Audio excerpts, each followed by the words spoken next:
Ladies and gentlemen, let's put our hands together as I invite to this very elephant stage of the KICC, Mr. David Kairo. Let's appreciate Mr. David Kairo.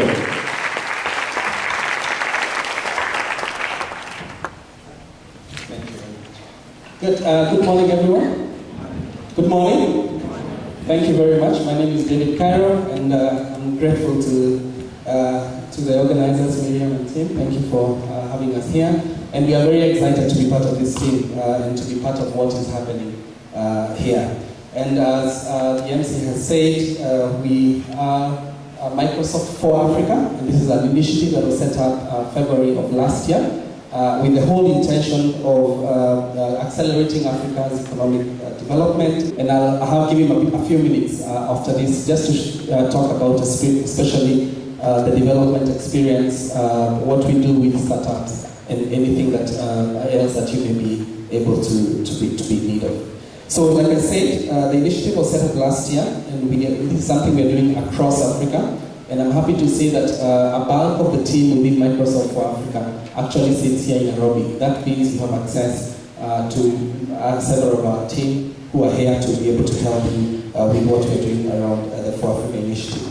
It's also a long-term commitment that we have as Microsoft. It's really a long-term commitment that we have in helping empower this region, helping empower businesses, developers, and helping empower people, either especially those who want to start or those who have just started in their entrepreneurship journey. So that's one of the things we'll be looking at today and seeing how we're able to proceed and to move on from there. Good. So moving on to the next slide, I just wanted to mention that we have a whole focus around devices and services within Microsoft that we're able to look at within the company. And the intention here is a strategy really to create a family of devices and services for individuals and businesses. That's the whole arrangement we have around the issue around services and devices. Just to give you an example, and maybe now you mostly all will be aware, I know the Nokia brand is something that we are all familiar with, but just to let you know that the Nokia brand now is a product of Microsoft, and that's what we're calling our mobile device services section. So one of the things that you'll be seeing going forward is a whole dimension around devices, whether mobiles, whether laptops, whether tablets, etc., that are all running on Windows. In addition, the advantage, and one of the things Collins can mention, the advantage is that working on Windows platform, you can't be able to work with any other platform that is coming out there. And so we'll be able to showcase some of this either today or at a later date. And luckily, most of this technology is really available online. Now, within For Africa, we are also targeting specifically the youth and SMEs. So really, and of course we know from the definition of World Bank, the UN definition of youth is up to the age of 35. And we're happy that our government, for example, in Kenya, has adopted the same definition. That means when we say the youth, we're targeting that range. And also people who are in SME space. And especially those who have just started off, or those who have started off, are about to start off, really. And just speaking up, especially from one of the things that Kairo said, at a personal level, I have been an evangelist that you don't need money to start a business. So I'm very happy to see that people like you are endorsing this, both from a practical perspective, but also from in terms of how it has also worked for you. And that's one of the things I want to say here, that within For Africa, we understand that yes, you may not even have the capital, but what we are doing then is to create for you an ecosystem in terms of, we have a very large partner network all across Africa that can then be able to help. Yes, you may not have the capital, but we're able to understand that and help you fit in from a very effective manner. Then the other thing we are saying as For Africa is we're able to then help, and our focus really is to help growth within Africa. Looking at the role that we have, knowing that 44% of the population in Africa is majority of this is the youth, and therefore that means that looking forward, we then need to engage this youth to grow and to develop and to start economic growth, and therefore we cannot ignore this very important segment that we have. And really this for us is a business strategy that we have for Microsoft's own growth on the continent as well. We also believe very deeply, I would want to mention here, we have a very big belief on this continent as Microsoft, having worked in the continent now 21 years. So we have seen the opportunity that is there, and we can see exactly what it is. And I want to say the opportunity and or the potential that we have is really in the lives of the youth, is really in the lives of people who are here, and therefore the businesses being spun out and opportunities that are moving there. Good. Now moving on. Collins, it's okay. Am I the one moving or are you the one moving? You sure? No? Let's see. Let's see about the one who's moving this, or it's you who's moving this. Good. It seems like I'm the one who's moving it from my phone. And this is something all of you can do, by the way, from your phone. If you have a Windows phone, or if you can access the Windows Store, you can download Office Remote, install it in your laptop. It's a free software to download. And it will be pegged into or embedded into your Microsoft PowerPoint app on your phone and on your laptop. And then that means that you can use your phone therefore to move from one slide to the other. Now looking at this slide, and especially this is one of the things I want to focus around in my presentation. One of the pillars we have within For Africa is around innovation.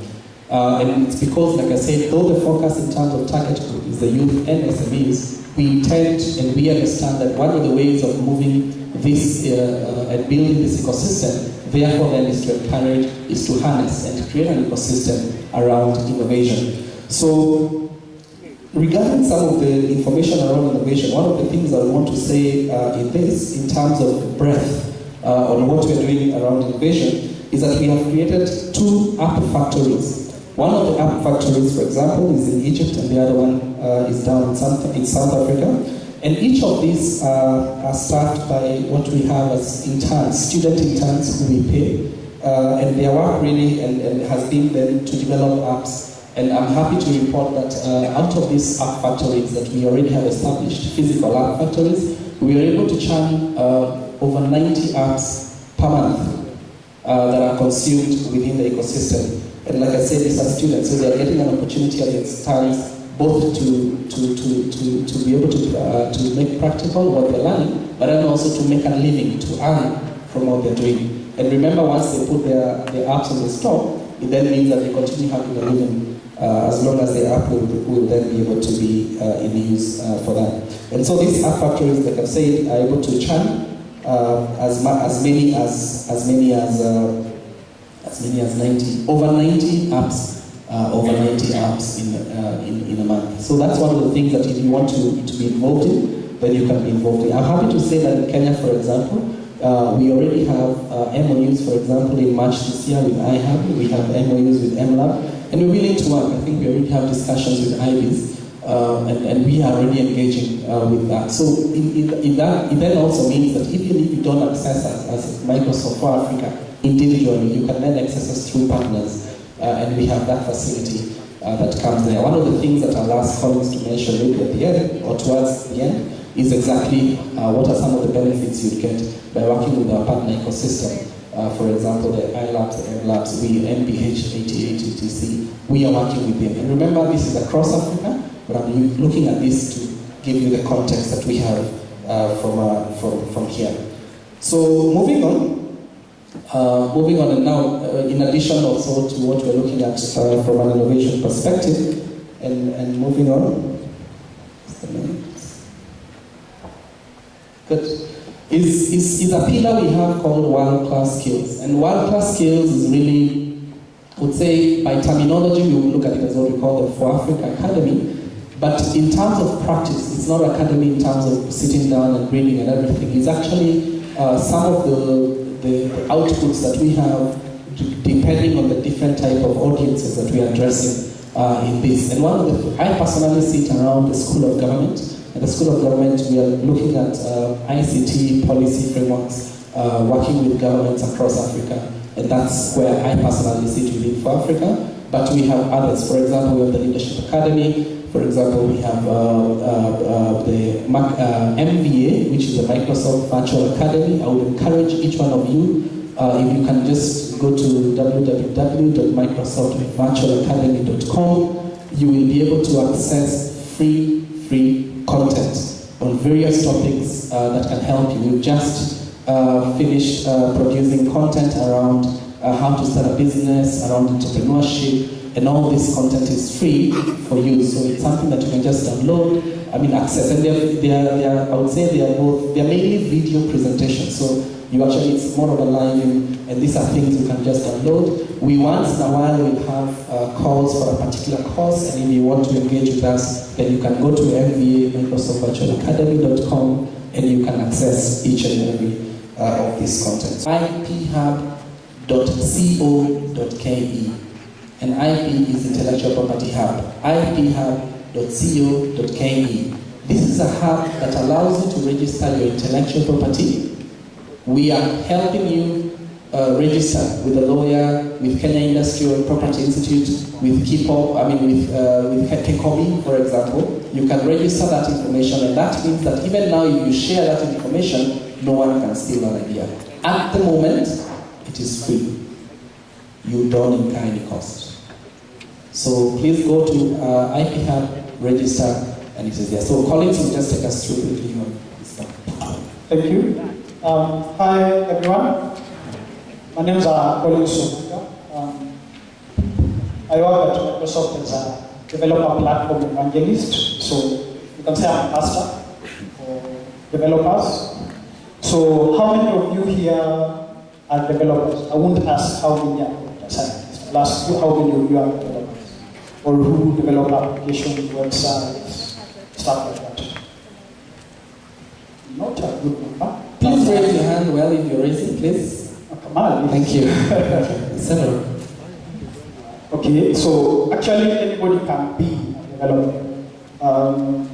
As we say talent is not inborn, it's learned. So anybody can do that.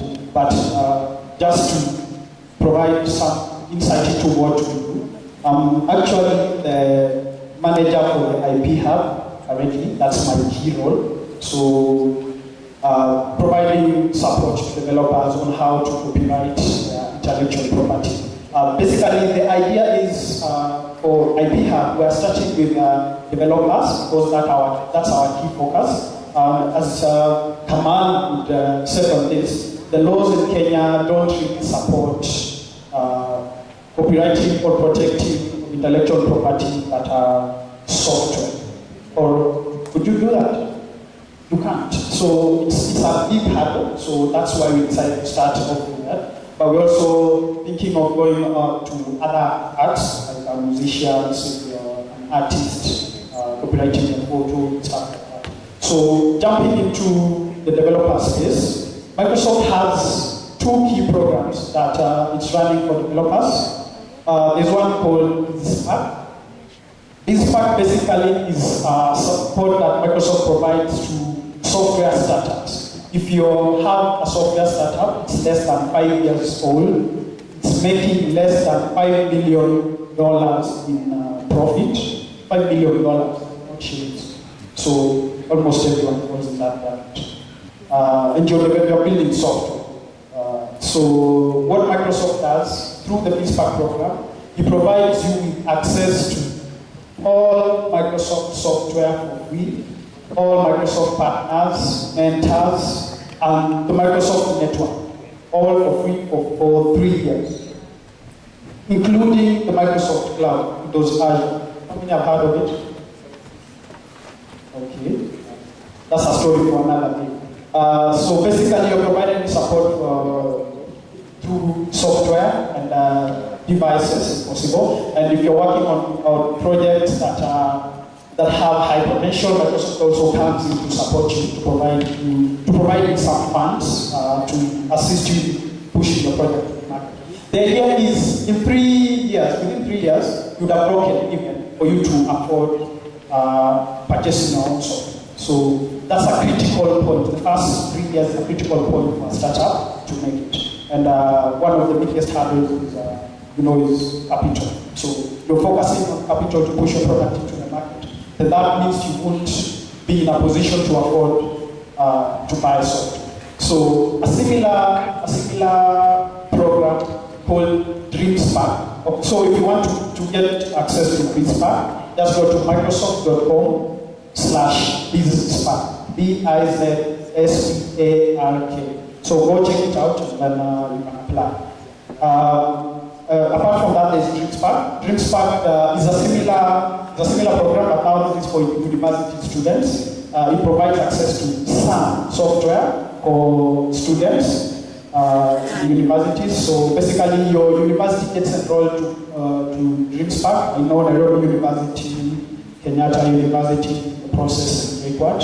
So the university can enroll to DreamSpark and you'll have access to this software and services for free. And alternatively, we do provide DreamSpark tokens. So if you're a developer, you want to try out building application, you'll reach out to us, we'll give you a token to allow you to access the site so that you can get access to those software. Apart from that, there's a program also Microsoft runs for students, 16 years to 28. It's called Microsoft's Imagine Hub. The way I call it, I'll refer to it as the Olympics of software and robotics. So basically, it's a competition that runs annually. Microsoft is the key sponsor.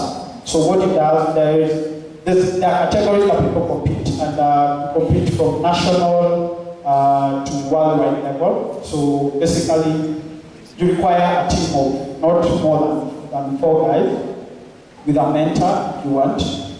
Build an application, it's divided into 3 categories: games, innovation, and world citizenship. Build a cool game, create something innovative, or build an application or system that provides support to the community that falls into the world citizenship. And apart from that, there are other challenges, brain games and stuff like that. So basically what this does, it provides you with a platform to showcase your innovation at the worldwide level. I've been a beneficiary of that. In 2013, me and my teams were able to build an application that will help aggregate donations to children's homes and health and rehabilitation centers.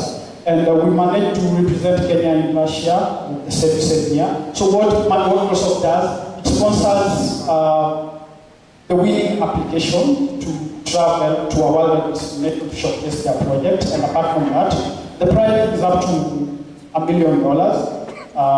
You get, for the top prize, about $50,000. Second is $30,000, going down like that. And apart from that, also if an application shows potential, Microsoft takes it up through a program called Microsoft Grants. So they provide a grant for you to push your product.